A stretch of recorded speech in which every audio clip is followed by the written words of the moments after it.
All right, welcome into the Pac West Sports Media Podcast. Tonight we're going to be talking Oregon State football and their spring game recently over the weekend, along with just some topics of the college football landscape that are kind of joining in to kind of make a reality for some players to make a lot more money than other players. And it's going to be an interesting feed to see what's going to happen this season as NIL starts to pick up with some players. And we're going to look into that. But first, we're going to talk about Jonathan Smith and his Oregon State Beaver squad, which actually looked very good defensively, I might add. As you see, I'm wearing a Husky hat. Yes, I am a University of Washington student, but we do not discriminate here on the Pac West Sports Media channel. We interview all football teams, including teams outside of the Pac-12. For starters, definitely a big quarterback battle. Chance Nolan, guy actually started multiple games last season. A recap of the Jimmy Kimmel Bowl. They ended up losing to Utah State. Very close first half, and Utah State kind of pulled away, but Utah State had a very great run last year, and I predict they're going to go again this year. I don't know. They're definitely the team to beat in the Mountain West Conference. However, definitely going to be some competition out there with Boise State, Air Force. We're definitely going to get into a couple of more teams that play Oregon State actually this season on their schedule. But let's get into Tristan Bend, another quarterback injured. I believe he played. I saw a couple of games of his in 2020 and was actually hurt in 2021, but give Chance Nolan another shot to kind of run this team. One thing I really enjoyed about his press conference, sort of on the field interview, he actually took a lot of ownership of last year's team and really wants to build something in Corvallis that really hasn't been there for a while. And Oregon State's kind of been the doorstep of the Pac-12 for some time. Not last season in particular, they actually stepped it up. And he said there's actually a lot that was left on the field, a lot left on the table. And it's a big learning process in Corvallis, but it's a real family atmosphere, team building, because it's really out in the middle of Oregon on the western side. But it's a really big deal for Corvallis to have this sort of team building. One player, a 7-year starter, has a double master degree. Maybe we can get his name later in the podcast. Excuse me. Next, I want to talk about the wide receiver core. Really going to be a big issue, but also a big positive because most of the wide receiver core is 5'10" and under, which is incredibly small for the size. However, that's going to be a huge deal because they're able to break out some big speed coming from the wide receiver core, although the size is going to hurt them. However, it takes a long time for a 6'2", 6'3" individual to get going rather than these 5'9", 5'10" wide receivers that are looking to explode right out the gate come week one against Boise State, as I mentioned earlier. However, one thing in particular that I thought was very interesting was the defensive core being very aggressive with their play style. Really a challenge mentality. Their DBs are really something to be threatened by as well this year. 6'2", 6'3", 6'5", very big squad in the back and very fast. I don't know if you guys have ever heard of Rajon Wright. I don't believe he's on the team. We can look at the roster in a second, but Last Chance U, big star coming out of there, kind of didn't have a good year. I believe he transferred out with his brother. But some stadium removal remodeling, I should say, before we get into the roster situation. The field is actually going under a renovation of $160 million, expected to be completed by 2023, creating a new, believe east side of the stands, raising it up, and also a new jumbotron, 45 feet high and 150 feet wide. Again, expected to be finished in 2023. It was kind of a sight to be seen looking at their spring game this year. I don't know if you have a chance to go watch it or not. Definitely going to be an interesting feel in Corvallis for this year as a stadium's being built during the season. Maybe they might stop. I don't know. Hopefully it's not Cal Transit or Washington Transit building that, because it would take forever. Little Pacific Northwest kind of joke right there. But let's get into the Oregon State football team roster. And if you have any questions in the comment section, just feel free to ask away, and we could respond to any of those questions you may have.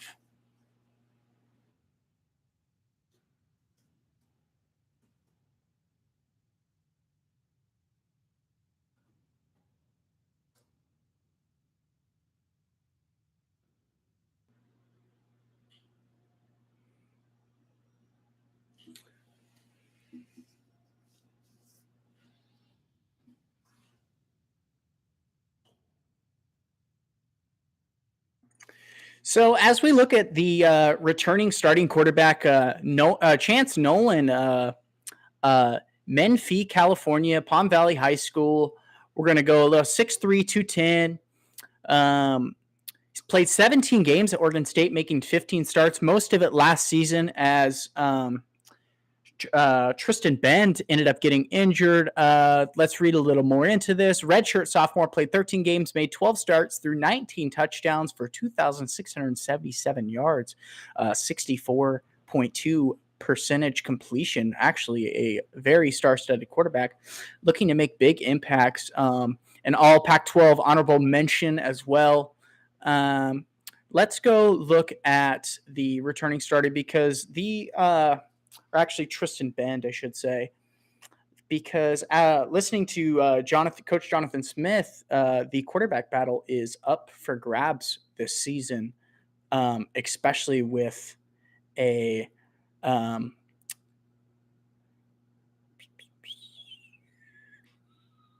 Tristan Bend, oh brother.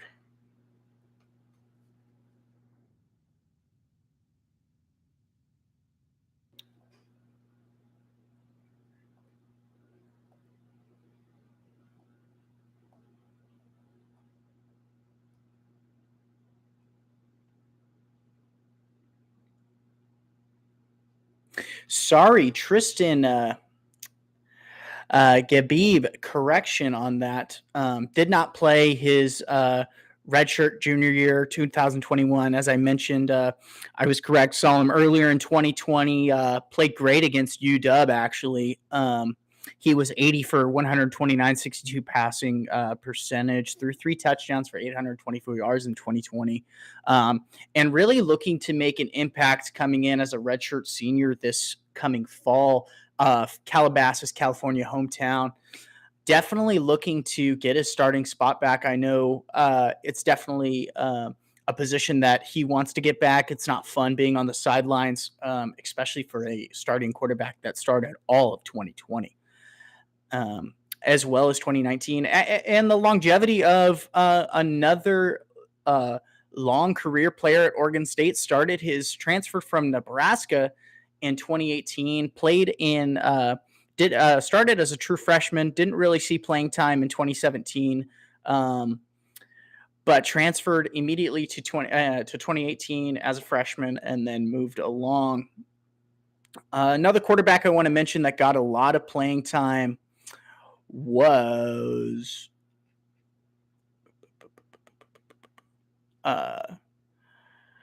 Ben, gonna botch this one. Gold Branson. Saw a lot of playing time in the spring game, was the number 2 quarterback. He did not play freshman in 2021, joined the squad as a freshman in 2020. Guy's very big, 6'3", from Newbury Park, California. Again, redshirt freshman. Probably going to see a lot of cleanup work for him, I would say personally. But nonetheless, it's reps and anything to get on the field is perfect. Now I want to talk about this DB squad. I want to see if I can find Rajon Wright for you. Definitely was hyped to see him, but I do not know if he is on the squad anymore. We're actually going to look that up right now. Rajon.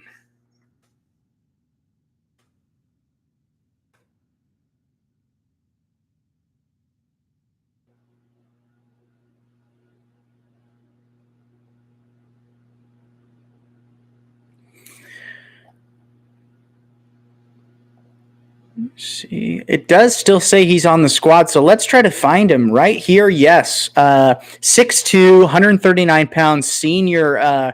His brother is also, I believe, on the team. James Logan High School, East Palo Alto kid.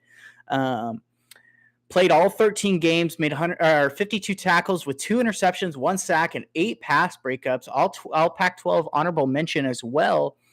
Definitely want to see this guy plays with an attitude, which is perfect for a defensive back position. However, a lot of deep balls got by him. I was rewatching the Oregon State game, and this guy gets blown by. Didn't look too sharp, but that is some of the best receivers in the nation, and as well, that's just a incident of what you see because it was a touchdown. That's what happened. Again, looking at some other DBs. Moving down, we got the linebackers, we got the D line, and we got the DBs. We've got a lot of redshirt. I'm trying to look for redshirt. Grant Jadorn. Jadon. Sorry, correction. I got to definitely look out for these guys later this year. But again, another 6-foot type back. Last year, played all 13 games, made 12 starts, finished with 71 tackles, 2 tackles for a loss, 2 interceptions, and 6 pass breakups. Definitely going to be a fight for a top spot in the starting lineup for the Oregon State Beavers. One group I actually do want to mention before we get into the running back core, which is definitely loaded, was, I believe, Luke Musgrave. Definitely scored a touchdown in the spring game, but he is a junior from Bend, Oregon, a Oregon hometown kind of guy. Played in all 13 games last year, made 9 starts, caught 22 passes for 304 yards and 1 touchdown. Definitely going to look to this guy to be a breakout star. Posted 3 catches in that Jimmy Kimmel Los Angeles Bowl against Utah State, which was definitely a game to go back and watch just to see this Oregon State team progress into the team that they're going to be. I definitely think they're going to beat some teams that are not expecting Oregon State, which if they're not, they're wrong. Oregon State is definitely not a team to be messed with this season, especially what they're trying to build in Corvallis with the not only building a brand new stadium, but one thing before we get into the running back core is definitely going to be the offensive line to hold them back. That's one thing noted from the coach. The offensive line controls this team, and it's definitely going to be an interesting process to see this play out over summer and fall camp, and then finally getting into week 1, which is a big game, I think, and we'll get into that and we'll make some predictions in a little bit. But definitely I want to get into the running back core. Deshaun Frenwick started with the ones, also subbed with Trey Lowe, I should say. They both ran last season. They touched the ball 78 times for Fredwick and ran for 448 yards, along with Trey Lowe, 56 touches for 359 yards. So definitely going to be sharing the rock this year. However, one person in particular I do want to mention who could possibly be one of the best running backs in the Pac-12 in a season or two from now is Oh, not Dominic. Oh, another running back before. It's correction. Damian Martinez, a true freshman from Louisville, Texas, ran the rock. This guy is huge. I am sorry for anybody who had to go against him in high school. A 3-star running back, really kind of underrated in my opinion. Um, from a player from Texas that definitely could have gone somewhere else, but chose Oregon State, which definitely says something about this Corvallis team, and it's going to be very interesting. 6-foot running back. If you get a chance, go watch this guy run the ball. Gets in at the end of the game, and kind of a ground and pound thing. Another thing I want to mention about the Oregon State offense is they were third in the red zone percentage in for the Pac-12, and that is huge. A lot of teams cannot convert in the red zone as the field gets smaller, and that's a real big issue for teams like Arizona or definitely UW and Washington State, for that matter, struggled horrendously in the red zone last season. But I believe Oregon State's going to pick that number up, and if you think they're not going to score this year, you're wrong. I'm going to say that right now. Just full confidence. I believe this Oregon State's going to pick that up. They may even be the number 2 or maybe number 1, definitely in the red zone percentage behind maybe USC or Oregon, depending on how their season goes. But Damian Martinez, remember that, true freshman. Another person I want to hit on is Jameer Collins, number 13. Let's see if we can pull this gentleman up. Get a position and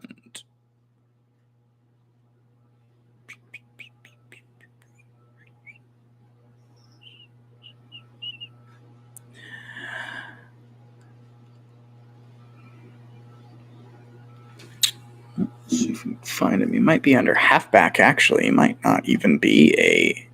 Yeah, no. I have him written as a wide receiver, but definitely a redshirt freshman, Demir Collins, Portland, Oregon, another Oregon kid, Jefferson High School.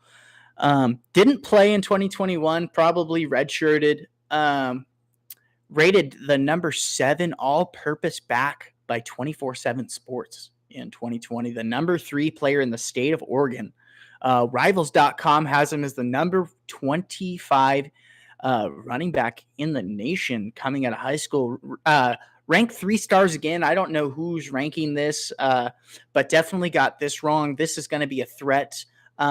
Again, with that size speed I talked about earlier, 5'7", definitely going to be a big issue as these gentlemen can fly throughout the bat. But now we're going to get into the Oregon State schedule as they had their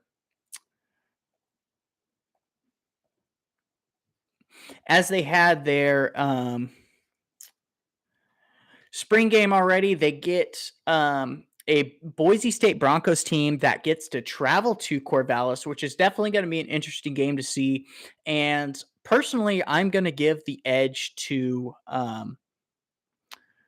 Oregon State. That's going to be a huge game. I think the record for Boise State kind of shows what kind of trend there are. I hope they're going to be very competitive this season. However, standings for Boise State. Yes, a 7-5 team overall, which is definitely going to be a huge kind of record to bounce back from. It's not usually a poor team that comes out of Boise. But the Broncos definitely have something to improve on, and they're going to run into a very tough Oregon State squad. And I don't think they can get the job done. I think Oregon State gets the win at home, and we'll mark that as the first dub of the season. Then they get to travel to Fresno, California to play Fresno State. This is going to be a fun game to watch. I don't know if anybody can attend this game, but definitely a special stadium in Fresno. Kind of a weird vibe because the lights actually hang over the stadium. I believe it's one of the only stadiums that actually do that, and it's very weird to actually be in that stadium. But this is going to be a big game. You got Jake Haener coming back. This is going to be probably a ESPN or Fox Saturday game. I wonder what game's going to be bigger. This game definitely has an impact on how this season's going to go for both squads actually. And Saturday, September 10th, this is going to be a toss-up game for me. To be on the safe side, I'm going to say give the edge to Fresno State. However, it's definitely a 50-50 toss-up at this point. It's spring. It's too early to tell what the Bulldogs are going to look like and how Oregon State's going to progress this winter or this fall. Then the following week, September 17th, they go back to Portland, Oregon at a neutral site. Very strange. Providence Park. Let's see if we can get a view of this stadium, Providence Park.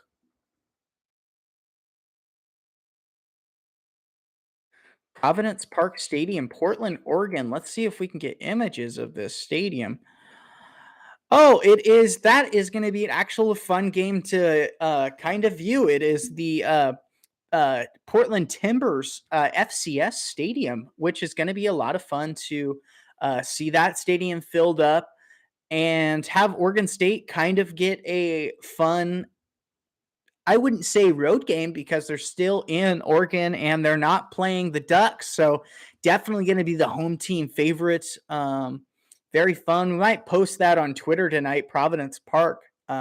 Definitely a cool stadium. Getting into soccer because the World Cup coming up this fall. Tough slate for the United States team that plays most of their games on Saturday night for football. Maybe they can slide into a Monday slot and change it so most people can view it rather than skipping a college football Saturday. As we go into week 4, this is definitely going to be a tough game, but it is at home. Corvallis gets the USC Trojans, and that's kind of going to be a big deal. USC, let's actually look at who they're coming off of. USC is actually going to play that Fresno State team that Oregon actually played. So that's going to be a big deal, but they've got Rice, Stanford, Fresno State, and those should be walkover wins for USC coming into Corvallis. Definitely going to be a hostile environment, but I don't know. I really do hope the fans are there to support this Beaver team, but we're going to call that we're going to say the Beavers are 2-2 at this point going into week 5, and then they hit the road to go to Salt Lake City and play the defending Pac-12 champs, the Utah Utes. That's going to be a big game. Definitely something. Oregon State's obviously going to be an underdog. However, definitely a game they can surprise a lot of people, especially if it's going to be a competitive squad. And Oregon State's going to kind of be wanting to spread the field and possibly get some revenge after being beat from USC the week prior. But I do not know if that's going to be enough. And I believe this Oregon State squad is 2-3 going into week 6. And week 6 is going to be a fun game. They get to travel to a real quiet stadium. There might be even more Oregon State fans down in California than there are Stanford fans. And I'm going to call this a win right now. Oregon State is going to beat Stanford, and they're going to be 3-3 coming back to Corvallis, Oregon, playing the Washington State Cougars. This is going to be a fun game because Washington State still has to find an identity this year, and an identity is really hard to find as Oregon State has found theirs. Oregon State knows what they're doing. They're family-oriented. Players stay. There's not many people leaving out of the transfer portal. A lot of people coming to Corvallis, Oregon. One running back in particular, I believe Trey Lowe came from South Carolina, and unfortunately, we're going to talk about them tonight, but it might have to be saved for another video. Um, so we're going to call this a win. I don't believe Washington State's going to find their identity. And now Oregon State's looking good. They're fresh off another victory, back-to-back wins, and they get to stay at home again. They're 4-3 coming into play. They host the Colorado Buffaloes, and this is going to be an interesting game because Colorado is definitely going to be a fun game, but I believe Oregon's going to be competitive. It's going to be a fun atmosphere, and the home crowd's going to be there. It's the week before Halloween, so the student section's going to be rowdy. This game's going to be a big win, and then going into a bye week. So 5-3 going into a bye week. They're off October 29th, but then a very, very tough matchup. We may be blessed to get to go to this game. The Washington State Huskies, they travel to Seattle, which is going to be a very big, might be wet. Oregon State's used to that. It's not a big deal in the Pacific Northwest to play in the rain. However, I believe Oregon State might get this win. I am very skeptical of the Washington Huskies this year, even wearing this hat. Probably wrong to say out loud. Husky fans might be upset at this. Even I might be upset about it. Coming Friday, November 4th. It's Friday night game too. That'll be fun because you get to watch all the Saturday games with no pressure of missing any. But Oregon State probably has the edge and will be favored in this game. And if they win, 6-3, definitely thinking about the bowl postseason type thing going if they can beat. So we're gonna give the edge to the Oregon State Beavers, and now they're 6-3 going into back home. Not to mention, with all the hype surrounding them, getting to play the Cal Bears, and I believe they're going to take advantage of the Bears. I don't know if the Bears are ready to bounce back with Justin Wilcox. Got a quarterback from Purdue. Definitely going to do a video on them soon. However, big win in Corvallis that weekend, November 12th. If you're there, be there. Definitely a game you're not going to want to miss, especially if you're local. Big blowout win. 7-3 now, moving along to the Arizona State Sun Devils, and they have to go to Tempe. So this not only is going to be a temperature issue, it's going to be cooler in Arizona November 19th, the week before Thanksgiving. And then you've got this atmosphere of an Arizona State Sun Devil team who's been told they're going to go 3-9. Definitely going to be an issue come this fall for Arizona State with all the sanctions still haven't been put out yet. However, I don't believe Arizona State has enough to beat this not miracle. I do not want to say miracle because this is a Oregon State team that's here to stay. They will be competitive this year and they will be competitive in 2023. So I'm going to mark this as a big win. Now they are 8-3 going into their Civil War rivalry. I actually don't think it's called the Civil War anymore. Sad to see that go. Just the being politically correct. I believe it's just Oregon State now. But the real fans will still call it the Civil War. And this is hosted in Corvallis, Oregon, and this is going to be a really big game because if all goes as planned, this game might side the Pac-12 North winner. And if all goes as planned and Oregon State can be competitive, they might be able to stay in this game late. I know the previous couple of years, Oregon State has kind of overlooked their I would say little brother in Oregon. But last year was a big blowout, little fight at the end. Watch that before making this video. But I believe Oregon has the edge. Oregon comes into Corvallis, and they make Oregon State go 8-4. Now, 8-4 is a great record to have, especially facing the teams they played. Again, Fresno State, USC, Utah, and Oregon as their losses considered if all things go as planned. 8-4. They went 7-5 last year, and again, hitting on what Chance Nolan said. taking ownership and leaving a lot on the table for last year. So one thing that's going to hold this team back is definitely what Coach Smith said is this offensive line, and that's going to be a huge issue. Definitely need to shape up if that's going to be the thing that holds them back. This running back core is going to need lanes to run. Looking in uh, at this spring game, it was very convincing that their defense is ready to roll.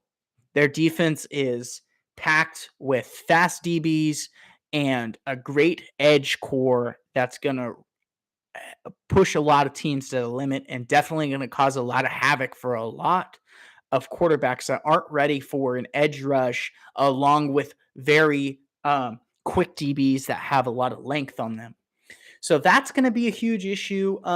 One thing I wanted to talk about lastly before we leave this short podcast was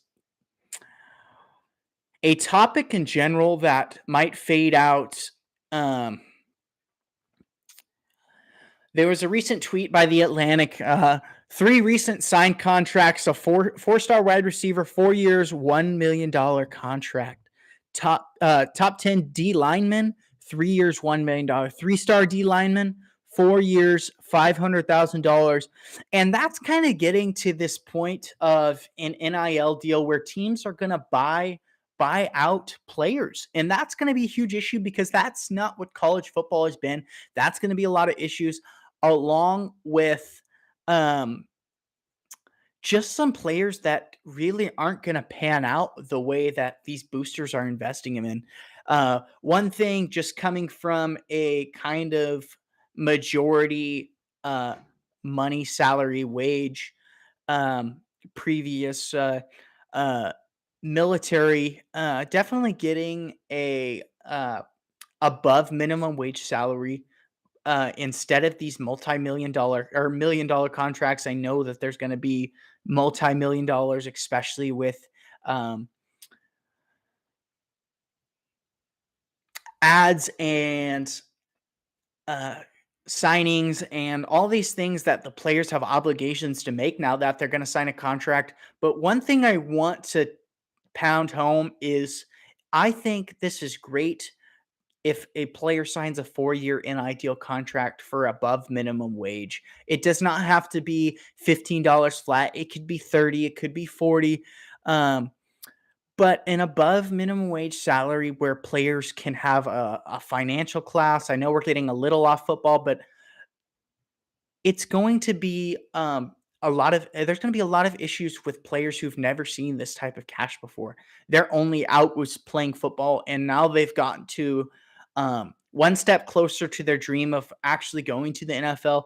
And this is going to be a huge issue. And a lot of players, I believe, are going to get cut or not know how to spend their money. And this is going to be another whole thing for the NCAA and the schools, and definitely to have these players take financial classes and really know how to invest and use their money. I don't want to go too down that road of getting off topic of football, but another thing I want to take home with this is a 4-year NIL deal with a minimum wage salary or above minimum wage salary will provide a quality education plus 4 years of football for these.